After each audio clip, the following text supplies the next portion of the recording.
Donc, nous sommes, alors cette fois-ci, à l'inverse de la dernière fois, Catherine est en direct et vos questions, pour le moment, je ne les vois pas encore. Je vois que vous arrivez, mais je ne vois pas vos questions. Bon, écoute, je te propose d'y aller. Donc, alors cette fois-ci, à l'inverse de la dernière fois, Catherine est en direct et vos questions, pour le moment, je ne les vois pas encore. Je vois que vous parler. Donc, vous voyez sur votre écran Facebook, vous allez voir le début d'une conférence donnée par Catherine Emile-Périssol, là, présente. Alors, Facebook, elle est plutôt à ma gauche. Là, pour moi, sur Zoom, elle est au-dessus. Et donc, Catherine va vous parler de faire sa vie une réalité, mais vous rappelez aussi un rappel sur la confiance et l'estime de soi, les deux premières conférences qui ont été données sur Facebook et que vous pouvez retrouver dans les vidéos archivées. Je te laisse la parole, Catherine. Eh bien, bonsoir à toutes, à tous. Voilà, je suis confinée chez moi derrière mon écran, comme j'imagine vous aussi. Eh bien, que ça ne nous empêche pas de pouvoir découvrir des choses importantes, développer une clairvoyance sur nos désirs, nos besoins, le sens de nos vies, parce que ça va être un peu le thème de la soirée. Et évidemment, Catherine se chargera de transmettre les questions qui ne manqueront pas d'arriver. Merci à toi et merci à Joël d'avoir vraiment œuvré pour que cette conférence puisse avoir lieu ce soir. Ce n'était pas si simple que ça, parce que j'ai compris.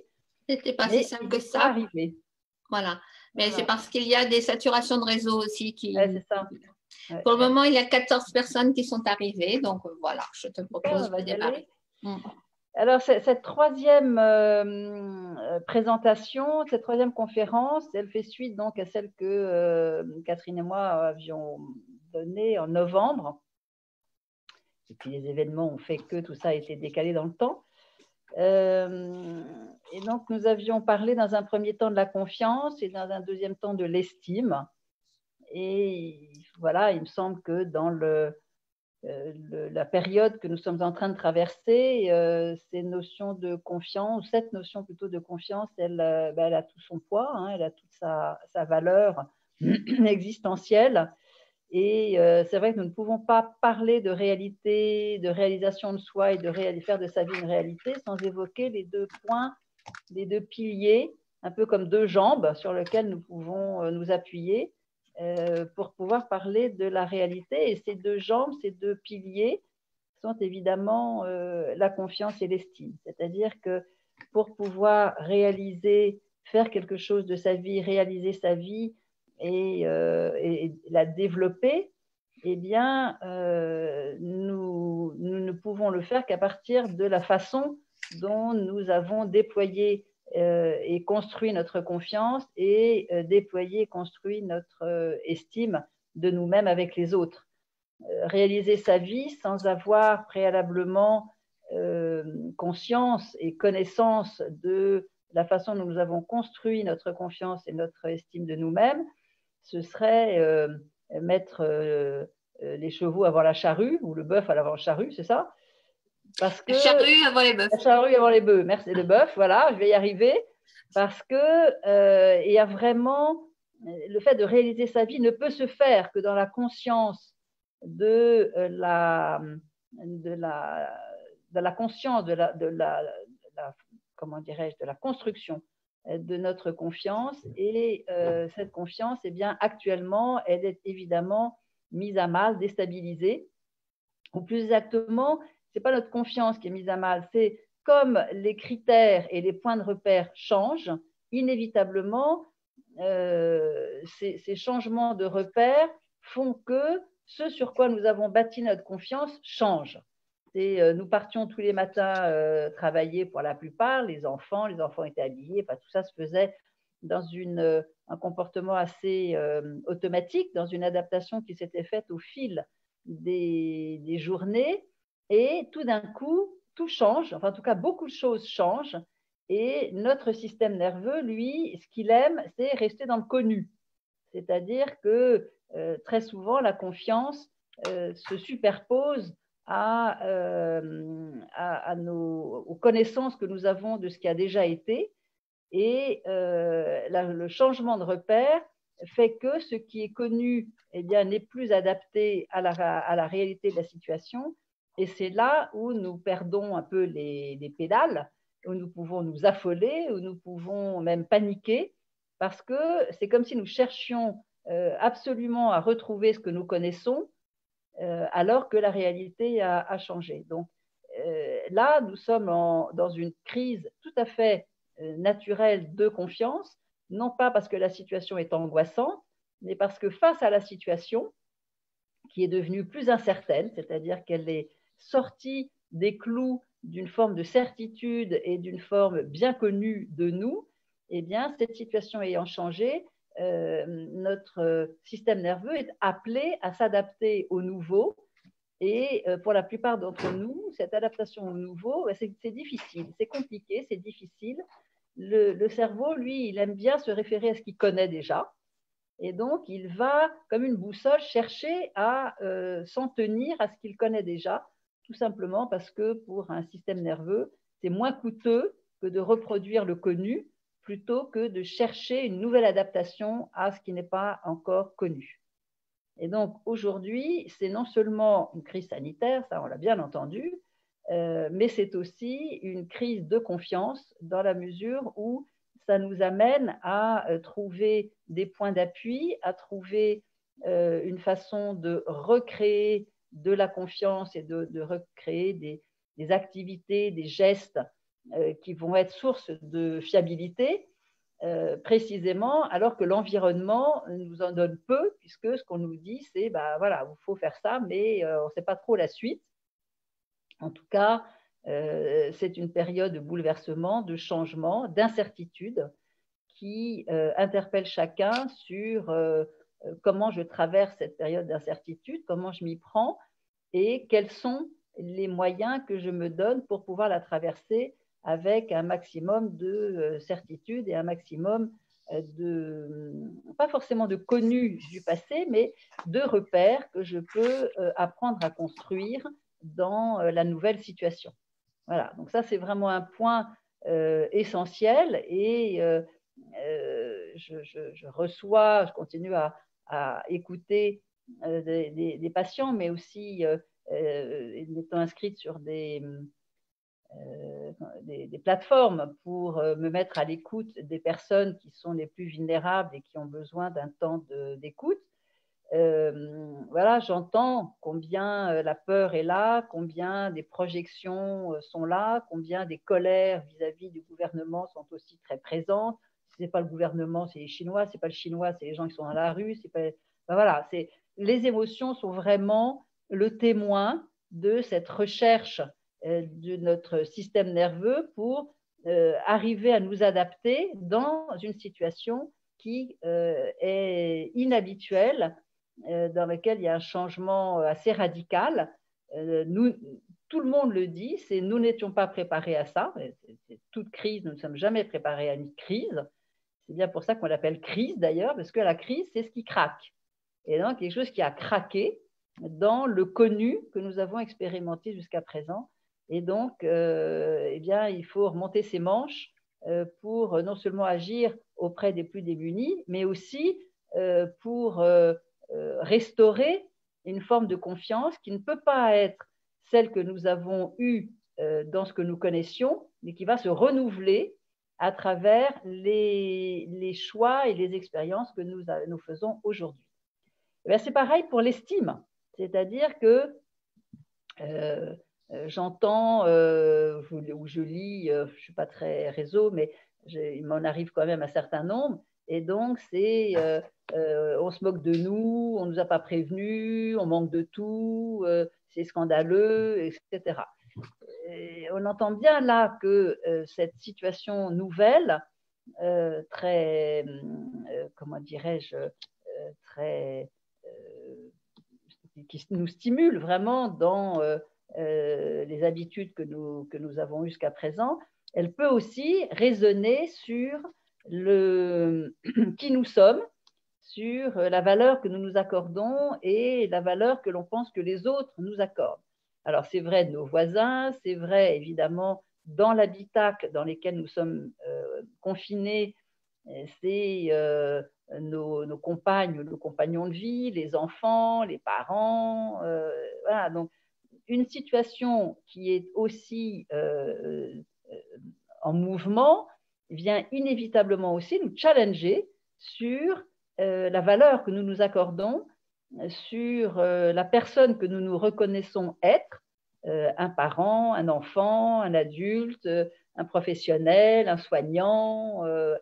Et à partir de là, eh bien, cette estime de soi, elle peut être mise à mal aussi parce que nous cherchons à nous référer à ce que nous connaissions déjà de nous-mêmes et que cette connaissance de nous-mêmes, cette reconnaissance de nous-mêmes, eh bien, n'est plus adaptée à la situation. Les enfants partaient tous les matins, là ils restent. La compagne ou le compagnon partait tous les matins travailler, ben là ils restent. Et donc, nous sommes vraiment réveillés dans notre identité de qui nous sommes dans une situation comme celle-là, quelle considération j'ai de moi-même, qu'est-ce que je peux me dire de moi, comment je m'y prends moi déjà pour exister dans cette nouvelle situation, qu'est-ce que je donne, qu'est-ce que je reçois, qu'est-ce que je demande aussi. Comment je crée des relations, à partir de quelles valeurs, à partir de quels critères, à partir de quel désir d'existence je me mets en relation avec les uns et les autres. Est-ce que je suis animée par la colère? Est-ce que je suis animée par l'attente que l'autre me rassure, ou au contraire que l'autre me dise que tout ce que je fais c'est formidable? Voilà, donc inévitablement, à partir du moment où nous sommes dans une situation dans laquelle il y a des changements, nous ne pourrons plus nous repérer comme nous le faisions auparavant, eh bien, ça nous demande un véritable effort d'adaptation. Et la bonne nouvelle, c'est que le système nerveux est un système plastique, et donc il s'adapte. Il a la souplesse nécessaire pour répondre à toutes sortes de situations nouvelles, et sinon l'espèce humaine n'aurait jamais pu traverser les épreuves qu'elle a traversées, et donc nous pouvons compter sur cette plasticité neuronale. C'est pas très glamour raconté comme ça, mais c'est quand même extrêmement efficace. Et donc nous sommes tous dotés d'un temps d'adaptation en tant qu'être humain, mais surtout en tant qu'être vivant. Le vivant s'adapte dès lors que la situation change. Il lui faut un peu de temps, il faut pas mal d'énergie, il faut beaucoup d'humilité aussi pour accepter des changements avec la nouveauté. Mais il n'y a absolument aucun doute sur le fait que nous y parvenons, nous savons le faire. L'homme, comme toute, comment dirais-je, comme tout élément vivant, sait tout à fait s'adapter à la nouveauté, et donc nous pouvons nous adapter au confinement, à l'incertitude, et que lorsque c'est difficile, eh bien, nous pouvons faire un véritable effort qui est de reconnaître que si nous sommes en grande panique, colère, etc., c'est que probablement, plutôt que de nous fier à notre capacité à nous adapter au nouveau et à y révéler des ressources, eh bien, nous nous crispons sur ce qui devrait être, sur ce qui a été ou sur ce qui devrait être, plutôt que de nous référer à ce que nous pouvons faire et que nous pouvons être. Voilà, donc la crise étant présente, eh bien, c'était l'occasion pour nous de faire un petit rappel sur ce que nous avons évoqué déjà, je crois que c'était en novembre. Septembre et novembre. C'est ça, octobre et novembre. Et donc, sur ces deux piliers que sont la confiance et l'estime de soi avec les autres, dans le groupe, et comment cette situation, eh bien, elle vient nous réveiller sur la possibilité que nous avons tous de nous y adapter, et nous y adapter évidemment dans l'épreuve. C'est-à-dire qu'il y aurait une sorte de leurre qui consisterait à penser que l'adaptation, elle se fait naturellement, voire sans douleur. La réponse est non. Ça ne peut pas se faire sans peine, sans difficulté, sans effort, puisque, encore une fois, le système, tout l'organisme tend à rester et à conserver son unité dans un schéma et dans un modèle connu. Et lorsqu'il y a changement, eh bien, nous sommes appelés véritablement à une adaptation, et ça ne peut se faire que dans l'épreuve. Mais ça se fait moins douloureusement si nous acceptons de traverser cette épreuve. Ça, c'est une certitude que nous tous, nous pouvons avoir déjà expérimenté. Et donc, sur ces deux pieds, tu as des questions, Catherine? Je voudrais t'interrompre pour saluer les personnes qui viennent de nous rejoindre et qui ont bien sûr déjà des questions. Bonsoir. Alors, donc, il y a bonjour Maryse, bonjour Gérard, bonjour Océane, bonjour Claire, bonjour Sophie, Sophie Thomas, bonjour Bernadette, bonjour Joël, bonjour Isabelle, Isabelle David, bonjour Ajar, bonjour Patricia, bonjour Nathalie, Nathalie Bourdelat. Avant de prendre la question de Sophie, tu as beaucoup évoqué le système nerveux, le cerveau, sa plasticité. Enfin, tu ne l'as pas beaucoup évoqué, mais quand on arrive à cette notion, donc, ok, le corps, l'esprit, mais est-ce que nous ne sommes pas en capacité de prendre les commandes? Est-ce que nous ne sommes pas en capacité, face à cette crise qui nous entoure, de décider quelque chose et d'aller de l'avant avec cette décision? Je suis un peu ennuyée parce que tout d'un coup, je vois se dessiner une sorte de rêve de prendre les commandes, mais de quoi, de qui? Et je pense que il nous faut bien admettre que nous n'avons pas l'intégralité des commandes sur nous-mêmes. Il y a toute comment dirais-je, une façon, la façon dont le corps s'adapte à la situation n'est pas sous contrôle. Nous n'avons pas la maîtrise sur cette capacité du corps-esprit à pouvoir décider de la façon dont nous nous adaptons. La bonne nouvelle, c'est que nous nous adaptons. La bonne nouvelle, c'est que nous répondons toujours à la satisfaction de notre besoin d'existence. La nouvelle qui serait un peu moins satisfaisante, c'est que la façon dont nous nous adaptons, eh bien, nous échappe très largement à notre contrôle. La bonne nouvelle, c'est que nous pouvons nous habituer et apprendre à porter attention à la façon dont nous répondons à la situation. Et là-dessus, oui, nous pouvons, dans cette connaissance, ajouter d'autres façons de faire que celles que nous avons l'habitude d'employer. Donc, le contrôle, s'il existe, il ne peut être que partiel, et il est accessible à partir du moment où la première chose que nous faisons, c'est déjà d'observer comment nous nous y employons déjà. C'est comment nous faisons déjà pour répondre à notre propre existence, à notre propre équilibre, puisque nous ne pouvons pas échapper à un désir d'équilibre, c'est déjà comment je m'y prends. Et ce passage-là, c'est un passage que la plupart du temps nous omettons de faire, et c'est bien dommage, tellement nous nous précipitons sur prendre des commandes, agir sur l'extérieur, obtenir satisfaction, etc., etc.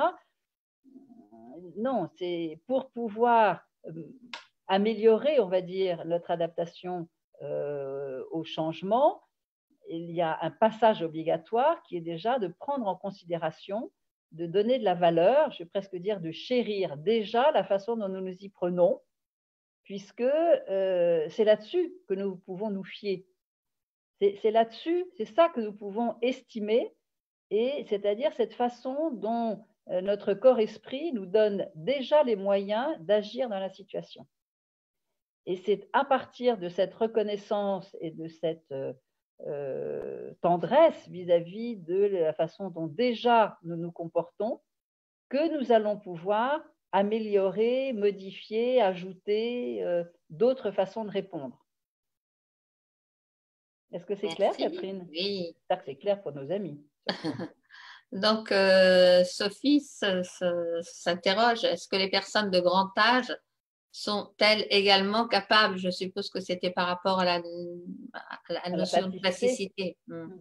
Alors, très clairement, plus nous avons créé d'autoroutes mentales, plus il y a d'autoroutes dans le cerveau, et plus c'est comme un réseau autoroutier, il y a beaucoup moins de place pour créer des réseaux annexes et de la nouveauté. Donc, mais pour autant, y compris dans le grand âge, c'est tout à fait étonnant de voir comment les personnes continuent néanmoins à s'adapter aux situations.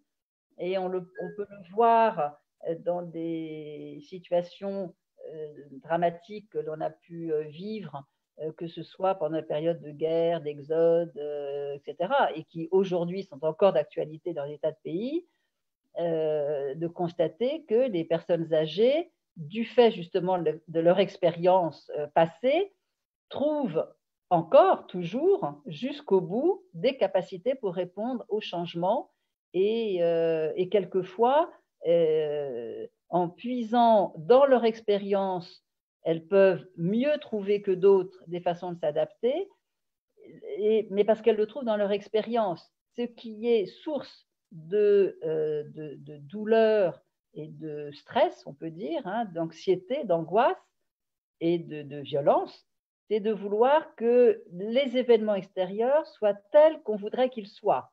C'est ça qui est à l'origine de la violence ou de l'angoisse. Mais lorsqu'on se fie, et c'est souvent le cas chez les personnes âgées, lorsque nous nous fions aux expériences que nous avons vécues et qui nous ont donné la possibilité de voir que nous avons des ressources pour nous adapter, ces expériences-là, liées souvent au grand âge, eh bien, ça nous permet de constater que les personnes âgées aussi peuvent tout à fait s'adapter malgré, j'ai envie de dire, la raideur des autoroutes mentales. Alors, je vais te poser encore une question et puis après, Catherine avancera sur son déroulé. Gérard demande, le confinement, n'est-ce pas comme une sorte de repli imposé? Et ça lui évoque le repli des expériences d'Henri Laborie, où le rat est maintenu dans une cage sans possibilité de sortir. On est plus proche, on va dire. Le repli, c'est une des façons de répondre à la situation. Mais le repli ne va s'imposer qu'à partir du moment où, que ce soit nous ou que ce soit le petit rat, a une impossibilité d'échapper à la situation dans laquelle il est. Et non seulement il a une impossibilité d'échapper et donc pour le petit rat d'aller dans la cage d'à côté sur laquelle il n'aura pas de douleur, mais il n'a pas non plus de possibilité de se confronter à celui ou celle à qui il attribue la violence exercée sur ses petites pattes. Et donc, nous-mêmes, nous pouvons toujours être en colère vis-à-vis des gens qui n'ont pas prévu suffisamment de masques. Voilà, on peut le dire, mais enfin, ils ne sont pas là. Et donc, corporellement, la lutte est vaine puisque nous sommes seuls à pouvoir le dire, même si nous trouvons sur les réseaux sociaux d'autres personnes qui partagent notre avis. Donc, le repli, c'est la conséquence de je ne peux pas fuir, je ne peux pas lutter, donc je me replie. Et dans tout état de repli, il y a ce sentiment d'impuissance à avoir réussi à échapper à la situation. Et il y a un vécu d'impuissance aussi à avoir pu exprimer son identité dans une bataille, dans une confrontation avec d'autres. Donc c'est à ce moment-là que le repli va s'imposer comme troisième expérience, c'est-à-dire comme le seul moyen pour arriver à survivre à la situation. Mais le mot même de confinement dit beaucoup plus quelque chose qui est de l'ordre de l'enfermement, de l'obstacle, de la limitation. Je voyais un dessin passé, humoristique passé, où c'était des humains qui étaient enfermés dans des cages et des animaux, un éléphant, une girafe, etc., qui venaient voir les humains et puis qui faisaient des réflexions d'animaux, de dire, oh là là, les pauvres, vraiment, ça doit être dur d'être dans une cage. Oui, ça, voilà, donc c'est une situation d'enfermement, mais cette situation d'enfermement ne dit pas ce que nous faisons, nous, face à cette situation de limite. Pour certains, ça va être de tourner comme des lions en cage, c'est le cas de le dire. Pour d'autres, ça va être de prendre des barreaux et les secouer. Et puis, pour d'autres, ça va être de rester dans un coin en attendant que ça se passe. Donc, c'est très, très important d'entendre que ce ne sont pas les situations extérieures qui déterminent nos comportements. C'est pour ça qu'avec la logique émotionnelle, nous veillons à ne pas dire que c'est la situation qui est angoissante. Non, la situation est, et lorsque nous angoissons, lorsque nous nous affolons, eh bien, ça veut dire quelque chose de nos comportements et de notre désir d'existence. Mais en tant que telle, une situation n'est pas ni agressive, ni elle est, et la personne qui fait le choix de nous faire violence, eh bien, elle est responsable évidemment de ses gestes, mais ce n'est pas la situation qui est agressive, ce n'est pas la situation qui est angoissante ou comment dire, ou humiliante, rien de tout ça. Non, c'est nous qui vivons la situation de certaines manières et que ce que nous pouvons faire, c'est déjà de repérer l'état dans lequel nous sommes dans la situation et de repérer ce que nous faisons, nous, face à cette situation. Et c'est ça qui est absolument fondamental. Je continue? Oui, parce qu'on prendra d'autres questions plus tard. Après. Oui. Alors, c'est vrai que le thème de la réalité d'être, qui est le troisième besoin que j'avais exploré, notamment quand j'avais écrit ce livre « Comment apprivoiser son crocodile ». Je pense que le terme m'avait été inspiré, mais je ne pourrais pas dire par quelle voie c'était passé. Mais je pense que ça avait été inspiré par, je suis encore d'ailleurs une fan des livres de Marguerite Yourcenar.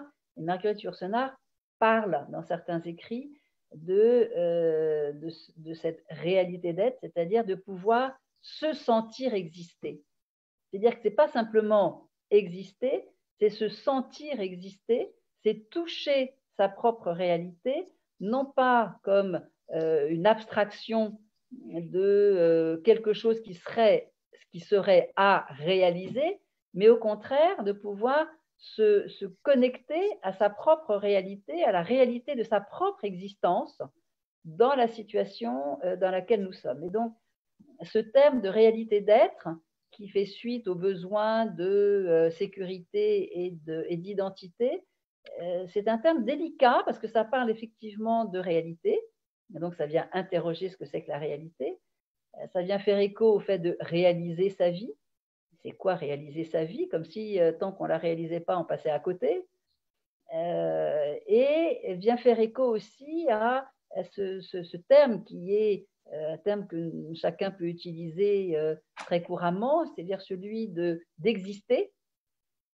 Et sachant que cette existence, quand on regarde l'origine même du mot exister ou existence, il y a une histoire d'être, Esther, hein, qui est l'être, ex. Voilà. Donc il y a quelque chose de l'existence qui est à manifester, ex, à sortir, à exprimer, comment dirais-je, à donner, à voir, à toucher quelque chose de notre propre existence. Et je pense que là, c'est vraiment, me semble-t-il, quelque chose qui est propre aux êtres humains, c'est-à-dire qu'un individu, il ne lui suffit pas d'exister et de subvenir à ses besoins de sécurité et d'identité au sein d'un groupe. Il aspire aussi à donner du sens à sa vie et il aspire aussi à faire quelque chose de sa vie, et selon les personnes, quelque chose de grand, quelque chose d'utile, quelque chose d'exceptionnel, quelque chose de simple, quelque chose de propre, quelque chose de tendre, quelque chose de... Voilà. Et donc, nous sommes tous mus, voire émus, par cette tentation, on va dire, voire par cette pression à faire quelque chose de notre vie, à agir de telle sorte que nous puissions faire l'expérience de ce que Antonio Damasio, chercheur en neurosciences, quand il parle du sentiment même de soi, c'est-à-dire de se sentir exister dans ce que nous faisons, au travers de ce que nous faisons, évidemment, d'une façon en situation, c'est-à-dire avec les autres et dans la réalité dans laquelle nous existons, mais et qui donne un sentiment qui peut être très fort, chargé de sens, chargé de valeur, chargé de quelque chose qui serait même considéré comme au-delà de soi, comme une sorte de prolongation de soi.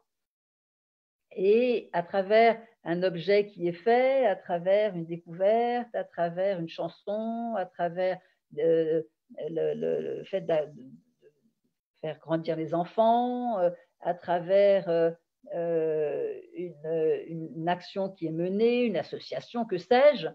Et nous voyons à quel point le fait de faire quelque chose de sa vie, faire de sa vie une réalité, réaliser quelque chose, est vraiment ce troisième mouvement qui est une sorte d'addition de confiance et d'estime. Et j'aime bien dire que c'est une addition, c'est quelque chose que nous avions évoqué aussi avec Sylvie Alexandre en étant enchantés de cette métaphore, puisque une addition, quand on écrit 3 plus 2 égale 5, dans le 5, on va trouver un 3 et un 2, mais c'est quand même un tout autre chiffre, c'est 5. Et c'est pareil lorsqu'il s'agit de réaliser sa vie. À l'intérieur même de cette réalité, de ces actions que nous menons, il y a quelque chose de la façon dont nous avons construit notre confiance, quelque chose aussi de notre identité. C'est bien nous, c'est nous structure, nous identité qui faisons et qui faisons quelque chose qui est qui contient les deux besoins précédents, mais qui va apparaître comme singulier, original, comme étant la conséquence d'une initiative qui a été prise et qui nous met en lien avec la personne que nous sommes et qui va ainsi exprimer quelque chose de lui-même, d'elle-même, la personne. Voilà, donc c'est... et ce qui est absolument formidable, c'est que, j'allais dire, les modèles d'expression sont évidemment infinis. Même si d'aucuns ont pu dire que si à tel âge, et si on n'a pas une montre, je ne sais quoi, c'est qu'on est passé à côté de sa vie, tout ça n'a évidemment pas grand sens et ne parle que de celui qui a exprimé ce point de vue, parce que la façon dont chacun va réaliser sa vie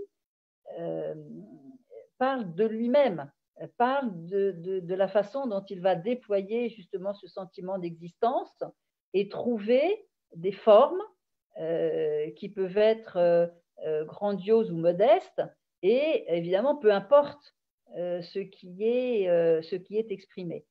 Ce qui, donc, c'est pas tant ce qui est fabriqué, l'objet qui est fabriqué qui va retenir notre attention ici, ce soir, mais c'est beaucoup plus ce que ça vient nourrir, ce que ça vient satisfaire, ce que ça vient, comment dirais-je, ce que ça vient déployer à l'intérieur de soi, ce que ça vient construire aussi à l'intérieur de soi, est toujours sur ces deux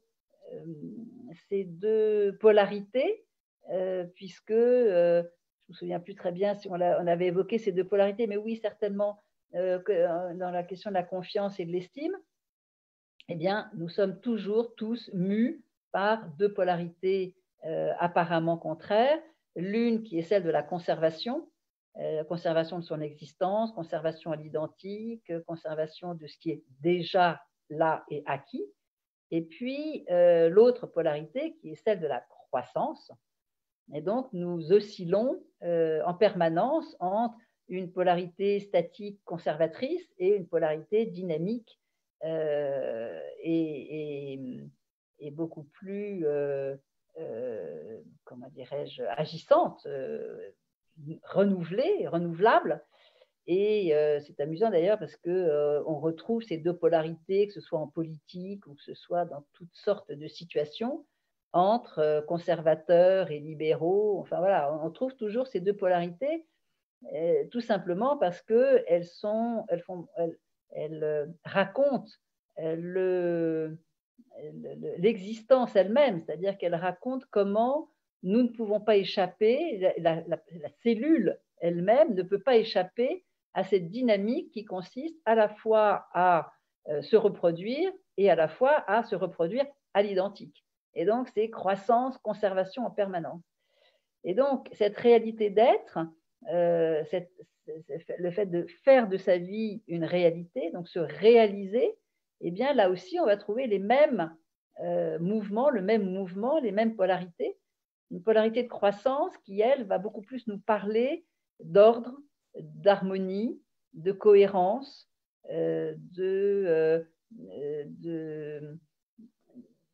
il faut que le sens que nous donnions à ce que nous faisons réponde à une certaine cohérence et une certaine harmonie, non seulement de ce que nous faisons, mais de nous avec ce que nous faisons.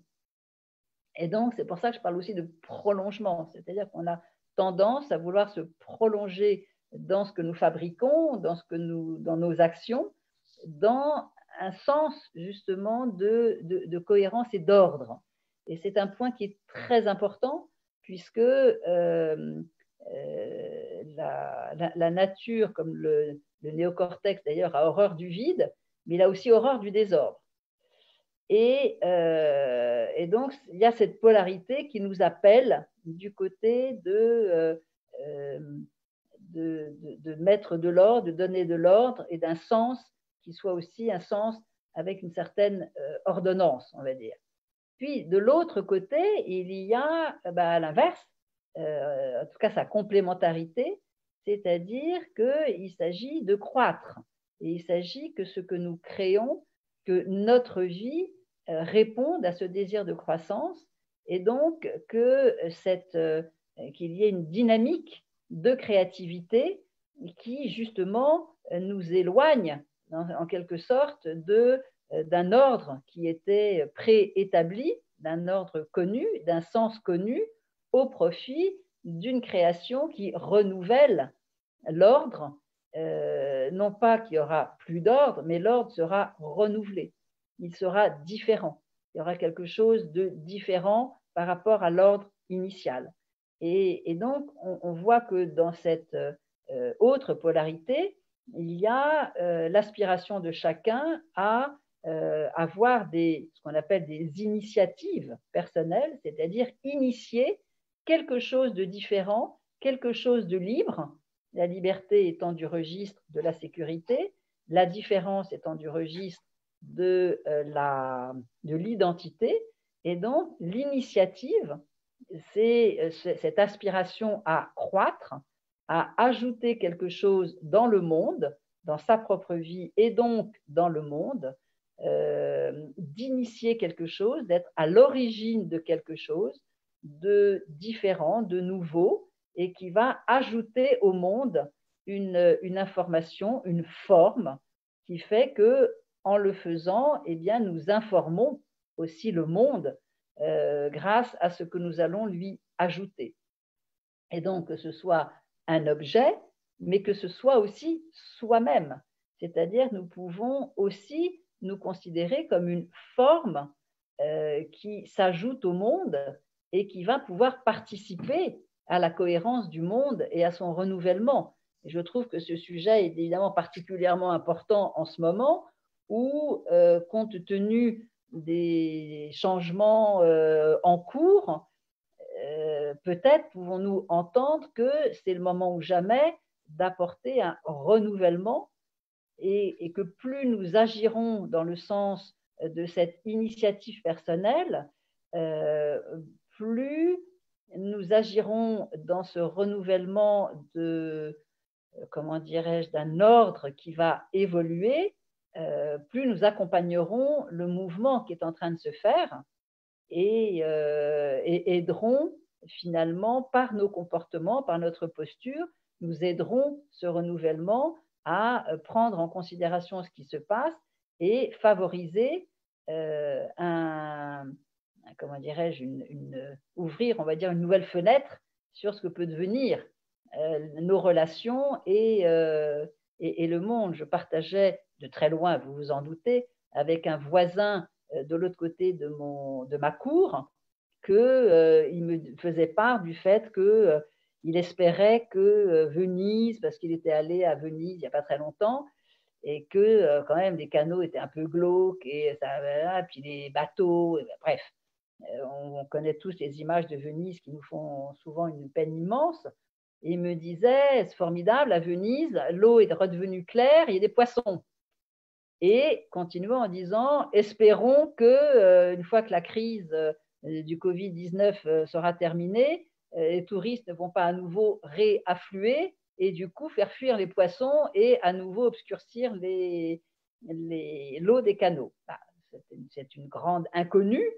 Effectivement, est-ce que les gens ont à cœur de rattraper, dit, le temps perdu, ou est-ce qu'au contraire, les individus pourront poursuivre ces initiatives de rencontres et d'une forme de, comment dirais-je, une façon de faire de sa vie une réalité, une façon de se réaliser de façon plus juste et de façon plus fondée, on va dire, sur une mesure qui, force est de constater, était largement dépassée dans les années qui ont précédé cette grande crise, malgré les crises précédentes d'ailleurs. C'est les crises précédentes, on ne veut pas apporter grand-chose, si ce n'est on continue à faire plus de la même chose.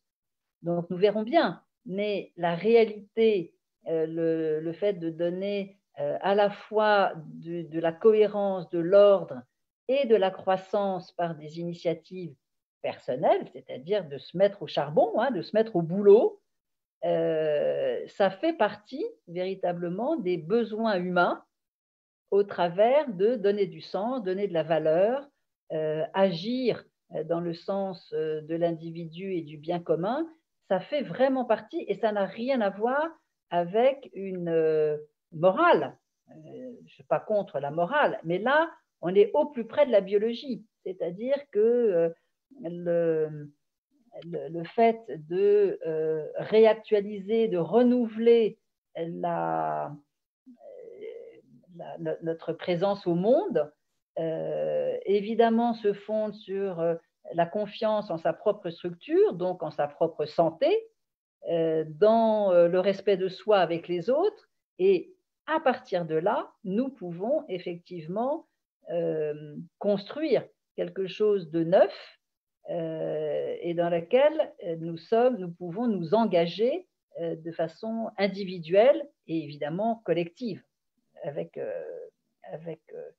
Donc, exister et faire de sa vie une réalité, c'est à la fois quelque chose de très simple, puisque de toute façon, on existera jusqu'à notre dernier souffle, mais en même temps quelque chose qui vient nous chercher profondément dans le sens que nous donnons à la vie, à notre vie, à la vie des autres. Et ça, c'est quelque chose qui est inhérent vraiment au fait d'être vivant. Voilà, c'est en tant qu'humain, donner du sens, renouveler le sens, chercher à comprendre le sens, appartient vraiment à notre modèle et qui n'est pas simplement un modèle mental et intellectuel, loin de là. C'est un modèle qui trouve vraiment ses racines dans la biologie même de notre existence, dans le langage que nous utilisons pour construire notre existence. Est-ce que tu as des questions, Catherine? Oui. Alors, je vais commencer par les questions des personnes qui t'écoutent. Sophie demande, sans estime, sans confiance, alors pas de sentiment de réalisation de soi? Alors, nous ne pouvons pas, c'est quelque chose qui est délicat à comprendre, mais vraiment, la biologie nous aide profondément à tordre le cou à l'idée que nous manquerions de confiance. Ça, c'est une idée, donc c'est sympa les idées, hein, mais c'est une idée. La réalité même de la biologie nous invite à regarder comment nous construisons notre confiance. Non pas si nous en avons ou pas, comme si c'était un bien marchand, ça n'a aucun sens. Ce qui a en revanche une véritable valeur au sens biologique du terme, c'est comment j'ai construit ma confiance. Est-ce que je l'ai construite sur ce que me disent les autres? Est-ce que je me fie complètement à ce que les autres me disent de moi? Est-ce que j'attends des autres qu'ils me rassurent? Est-ce que j'attends toujours qu'on me donne des informations? Ou bien est-ce que j'ai plutôt l'habitude de me fier à ce que je fais et à expérimenter et voir ce que ça donne? Et donc, je suis plutôt familiarisée avec la prise de risque, ou au contraire, j'évite de prendre tout risque. Quel que soit ce que nous faisons, nous allons répondre à ce désir de sécurité et donc de confiance. Donc, nous ne pouvons pas échapper à répondre à notre besoin de sécurité et de confiance. Pareil pour je vais trouver le mot, l'estime de soi et l'identité. Nous ne pouvons pas échapper. Nous pouvons regarder comment nous nous y prenons. Mais forcément, notre identité, notre estime de nous-mêmes et notre confiance, c'est créé. Nous l'avons créé avec les informations qui nous ont été données et comment nous y avons répondu. Donc, la réalité, la façon dont nous allons réaliser notre vie, faire de sa vie une réalité, dépend de la qualité de notre confiance et de la qualité de notre estime. Donc, ce n'est pas du tout une histoire quantitative. C'est beaucoup plus une histoire de est-ce que le mur est plutôt droit ou au contraire, il est un peu tordu et il y aurait même peut-être des pierres qui ne seront pas de même nature que celles qu'on aurait pu y mettre. Donc, nous ne pouvons pas échapper au fait d'avoir de la confiance et d'avoir de l'estime pour soi. Reste à effectivement préciser quelle est la forme, quelle est la qualité, quelle est la solidité. Est-ce que c'est moi qui l'ai plutôt créé dans mes propres expériences? Est-ce que je me fie plutôt aux autres, etc., etc. Et c'est à partir de cette lecture, on va dire, de comment je m'y prends et comment je m'y suis prise, que nous pourrons mieux voir comment nous allons et comment nous avons déjà construit cette fameuse, ce sentiment, le sentiment même de soi et cette réalité d'être au monde. Mais encore une fois, l'idée sur laquelle, comme je n'ai pas confiance en moi, et ben, du coup, je ne peux pas me réaliser, biologiquement, ça ne tient pas. C'est compte tenu de la qualité de la confiance que j'ai construite, et pareil pour l'estime de soi, comment je me réalise déjà et comment je peux peut-être ajouter quelques ingrédients, quelques expériences pour que cette réalisation de ma propre personne dans des gestes et dans des actions puisse se déployer et se préciser, se mesurer aussi. Tu évoquais il y a quelques phrases le fait que nous cherchions des informations dans l'environnement, dans le passé ou dans l'actualité. Pourrais-tu être plus précise? Comment est-ce que l'on prend différentes informations pour construire, par exemple, son identité, ou se construire, ou là, dans ce grand bouleversement, si on va dans cette notion que tu as évoquée de l'harmonie au profit d'un ordre commun, voilà, qu'est-ce qui s'y passe pour à la fois prendre peut-être des initiatives ou à la fois décider de rester enfermé chez soi, ce que nous sommes déjà enfermés chez soi. Voilà, nous faisons tous le choix de répondre à ces consignes, enfin presque tous en tout cas. Si je comprends bien ta question, Catherine, c'est plus de... excuse-moi, je suis repartie sur les gens qui n'étaient pas forcément... qui ne restaient pas forcément confinés chez eux. La question que tu poses, elle est plus autour de... excuse-moi, est-ce que tu peux la repréciser? Parce que je vois oui, que... je peux la préciser. C'est au fur et à mesure que tu as élaboré, tu as parlé de prendre des informations. Oui, tout à fait. Ouais, prendre des informations. C'est-à-dire que le corps, comme l'esprit, mais d'abord le corps, est un corps qui est en permanence en situation. C'est-à-dire depuis que nous sommes une seule cellule dans le ventre de nos mères respectives, nous avons reçu des informations et il y a un cycle de vie en donner-recevoir qui fait que nous sommes en permanence en résonance avec la situation dont nous faisons partie. Et donc, cette résonance complètement naturelle de tout être vivant, c'est un peu comme une... C'est pas un peu d'ailleurs, nous avons cette faculté de saisir des informations et de trier les informations selon qu'elles sont bonnes ou pas bonnes pour la vie. Quand elles sont bonnes pour la vie, nous les gardons et nous cherchons à les répéter. Lorsqu'elles ne sont pas bonnes pour la vie, eh bien, nous allons automatiquement développer un système de défense pour arriver à continuer à répondre de cette existence et de ce besoin d'être que nous avons avec tout le système vivant. Et donc, nous passons notre temps à faire une sorte de marché avec les informations qui nous arrivent. Et ce marché, il est toujours sur le même modèle. Est-ce que c'est bon? Est-ce que c'est pas bon? Et tout ça se fait de façon complètement non consciente.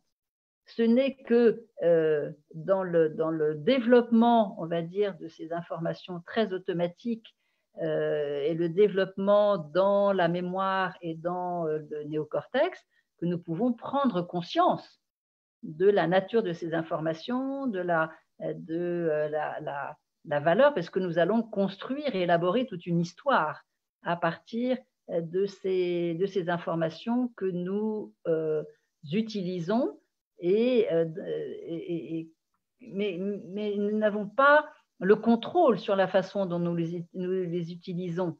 Elles nous viennent et nous faisons ce tri, et puis de façon tout à fait automatique, nous allons plutôt chercher à répéter ce qui est bon et ce qui nous donne du plaisir, et plutôt chercher à éviter, à maîtriser les informations qui ne sont pas souhaitables et agréables.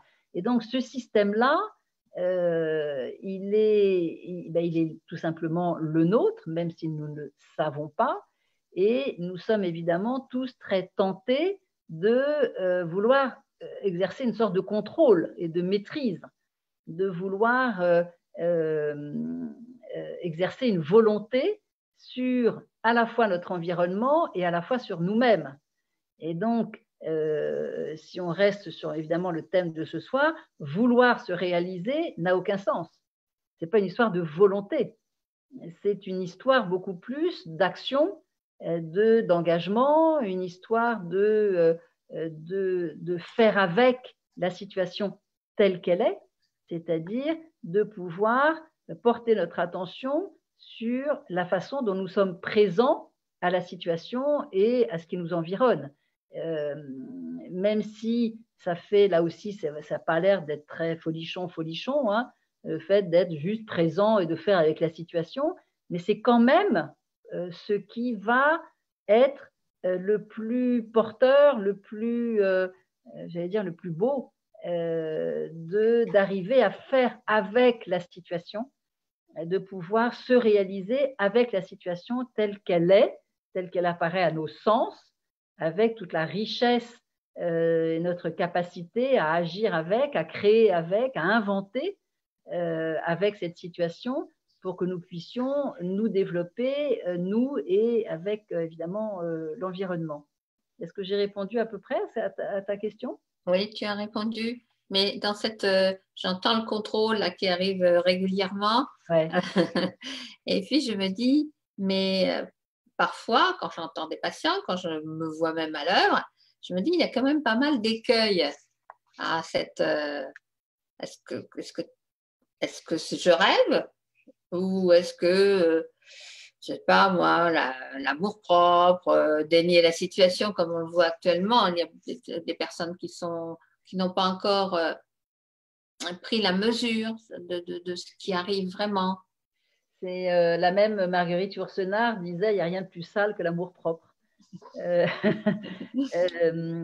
Nous sommes, du fait même de notre construction, nous sommes très attachés à conserver ce que nous avons. Le phénomène de déni, cette résistance au changement, ce n'est que une façon de s'en tenir à ce qui a été jusqu'à présent soit confortable, soit satisfaisant.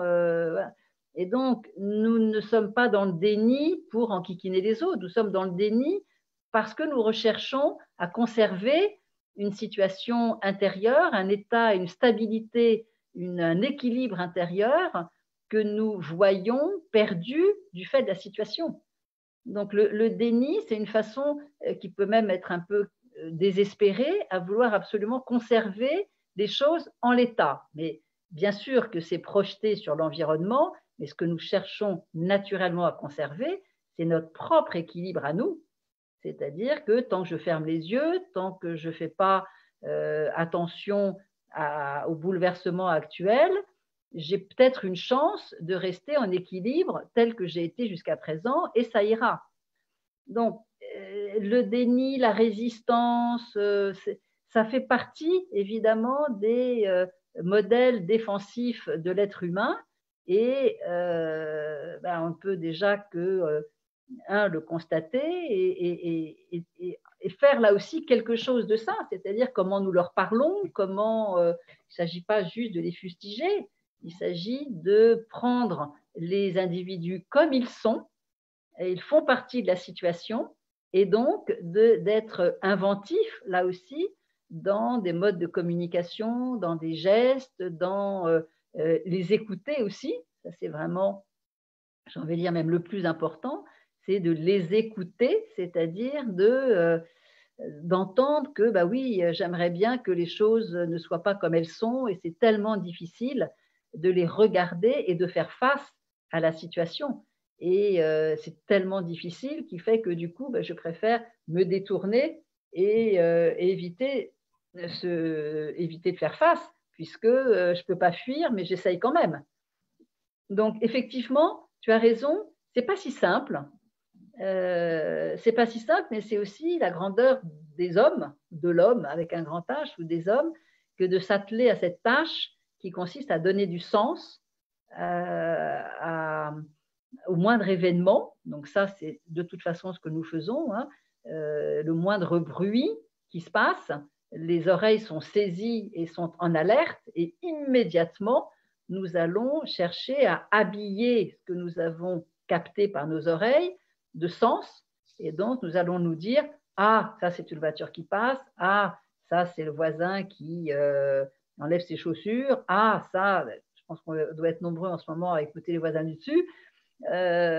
Donc, bien sûr que nous cherchons à donner du sens à tout ce qui nous arrive, et puis, il y a cette aptitude plus spécifiquement humaine qui consiste effectivement à donner du sens à la vie. Qu'est-ce qui fait que je suis là? Qu'est-ce qui fait que j'existe? Et donc, qui ouvre sur des questions qui sont nommées très existentielles, c'est-à-dire pourquoi je suis sur Terre, à quoi je sers, quelle est ma vocation, quelle est ma mission, et si ça se trouve, ça ne sert à rien, et puis qu'est-ce que je fous là, ou alors il faut que je trouve un métier qui donne du sens à ma vie, si je n'ai pas de sens, bah, voilà. Donc ce terme de sens, qu'il concerne notre présence sur Terre, qu'il concerne les métiers que nous allons pouvoir développer, ou qu'il concerne le sens que nous donnons au fait d'être vivant jusque dans la spiritualité, c'est le même, le même mouvement, j'ai envie de dire, la même motivation très profonde qui est contenue dans ces termes de réalité d'être. Merci. Alors, Leïla, bonsoir Leïla, s'interroge. Compte tenu de l'actualité, du confinement, lorsque l'autre manque pour faire sens, est-il tout de même possible de croître sans le monde, entre guillemets? De croître sans l'autre et sans le monde? Oui. Il me semble que c'est un leurre d'imaginer que nous pourrions même seuls être sans. C'est nous qui nous le racontons, c'est-à-dire que, bien sûr, pour les personnes qui sont seules chez elles, il n'y a aucun doute que quand elles se réveillent, quand elles s'endorment et dans la journée, il n'y a pas d'autre, il y a juste soi. Et donc, est-il possible de croître soi? La réponse est évidemment oui, mais nous nous rendons compte très vite que dans cette croissance de soi, les autres sont présents. Ils sont présents mentalement, ils sont présents aujourd'hui par les outils technologiques. Il y a une sorte d'illusion à imaginer que nous pourrions être tout seuls. Nous ne pouvons pas être tout seuls. Nous n'aurions jamais pu vivre tout seuls. Nous ne pouvons pas vivre tout seuls. Donc nous pouvons espérer et penser à des personnes que nous aimerions, avec lesquelles nous aimerions être. Donc là, nous pouvons penser à ces personnes-là, nous pouvons les imaginer, nous pouvons aujourd'hui leur téléphoner quand c'est possible, mais la solitude a évidemment une limite qui est très concrète, c'est-à-dire que même si aujourd'hui nous sommes confinés, il n'y a qu'à regarder autour de soi pour voir que nous vivons ensemble. Tu parlais tu référais à une pensée mentale, une présence mentale. Donc, cette présence mentale, de faire appel à l'imaginaire, des souvenirs par rapport à d'autres personnes, suffit à nourrir notre instantanéité, j'ai envie de dire, ce temps-là. C'est une nourriture. C'est une nourriture. Nous pouvons accéder à cette nourriture. Et évidemment, ce n'est pas une nourriture qui aurait la même qualité que la présence physique. Il n'y a aucun doute. Mais il y a des personnes qui aujourd'hui vivent confinées avec une présence physique et qui sont en train d'idéaliser je préférais que la présence soit mentale, de loin. Donc, voilà. Et donc, force est de constater que nous sommes rarement contents de ce que nous avons et c'est bien dommage, puisque du coup, en posant notre attention sur ce que nous n'avons pas et sur ce que nous aimerions avoir et que nous n'avons pas, nous entretenons évidemment la frustration et donc la peine. Et c'est la réalisation de soi et faire quelque chose de sa vie fondé sur quelqu'un ou quelque chose qui n'existe pas, on voit bien l'impasse que ça représente. Une dernière question? Alors, une dernière question. Ça a l'air répondu. Moi, en fait, on a eu des apartés, toi et moi, que je pense qu'ils peuvent nourrir le propos de ce soir. C'est-à-dire que l'élément viral n'est pas loin. Et je ne sais plus si c'est en formation ou en aparté. Voilà, on a échangé sur le fait que le virus avait régulièrement, dans différentes strates de notre histoire au long cours, permis l'adaptation de l'humain. Peu de gens savent que, alors on le sait mieux parce qu'il y a eu des livres, etc., et ça a fait un tabac, et tant mieux, sur le fait que nous sommes pleins de microbes, de bactéries, il y en a énormément, mais ce que nous savons un peu moins, c'est que nous sommes aussi pleins de virus. Et le virus, dans sa fonction, fait partie du système immunitaire, hein, toutes sortes de virus, des petits, des gros, et ça fait partie du système immunitaire, et sa fonction, c'est de favoriser le nettoyage corporel. C'est pour ça qu'on a le nez qui coule, c'est pour ça qu'on tousse. Et donc, le virus, alors, il y a effectivement régulièrement des épidémies virales et qui viennent challenger le corps dans sa capacité à développer des anticorps et développer comment dire, une sorte de nettoyage, mais qui met le corps au défi dans sa capacité à se nettoyer sans mourir. C'est le cas du Covid-19. Donc, c'est à la fois un compagnon de route depuis la nuit des temps, et il y a eu de tout temps des épidémies, et quelquefois, même souvent des épidémies dans des périodes de guerre ou de sortie de guerre, etc., c'est-à-dire à des moments où la population était particulièrement fragile. Et puis, il y a, donc c'est ça la fonction, et puis il y a, parce que les virus font partie de la vie, c'est-à-dire que lui aussi, hein, il cherche à se renouveler, il cherche à croître, il cherche à se conserver en rentrant dans nos propres cellules à nous. Donc ça s'appelle l'écologie. Donc bien sûr qu'on voudrait les éradiquer, mais on sait très bien qu'on n'éradiquera jamais un virus. Tout le monde le sait. Enfin, en tout cas, tous ceux qui s'occupent des virus le savent. C'est pour ça qu'ils sont à la fois, et qu'il est extrêmement important de comprendre et de connaître la biologie, tout simplement, y compris la biologie des virus, parce que c'est cette connaissance, me semble-t-il, du langage de la vie qui peut nous sortir d'une sorte d'idéalisation comment dirais-je, de la démesure, hein, ce que les Grecs appelaient l'hubris, c'est-à-dire nous sommes tous tentés d'accéder à une démesure pour nous garantir la possibilité d'être grand, d'être fort, d'être toujours en bonne santé, d'être immortel.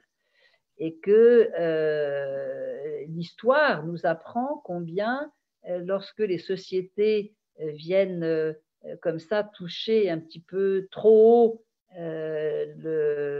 comment dirais, une sorte de rêve d'immortalité, c'est en général là que ça peut favoriser des catastrophes. Il n'y a qu'à vraiment regarder l'histoire pour en savoir un petit peu plus. Et on l'attendait du côté d'une vague écologique, on le reçoit par l'intermédiaire d'un virus. C'est tout à fait inattendu. Bon, mais la biologie nous raconte sans arrêt la recherche de l'équilibre. Tout est toujours une histoire de recherche d'équilibre.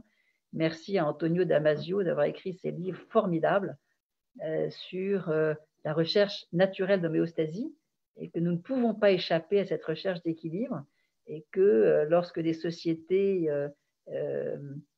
ne répondent pas à ce désir d'équilibre, eh bien, il se passe des choses qui font que nous revenons à une forme d'équilibre. Voilà. Et les poissons reviennent à Venise. Okay. Bien, je pense que pour ce soir, nous allons clore à 21h15, c'est bien. Ça permettra à Catherine. Merci aux personnes qui sont venues, qui ont posé des questions. Et puis ça a très bien fonctionné. Ça a très bien fonctionné, finalement, avec une tablette à côté. Voilà. Tout va bien. Puis un téléphone de l'autre, tout va bien. Tout va bien. Donc, nous étions jusqu'à 60 personnes et 30 fidèles. C'est très bien. Super, un grand plaisir. Avec grand plaisir et sans doute à bientôt. À volontiers. À bientôt. À bientôt. Bonsoir, Catherine. À tous.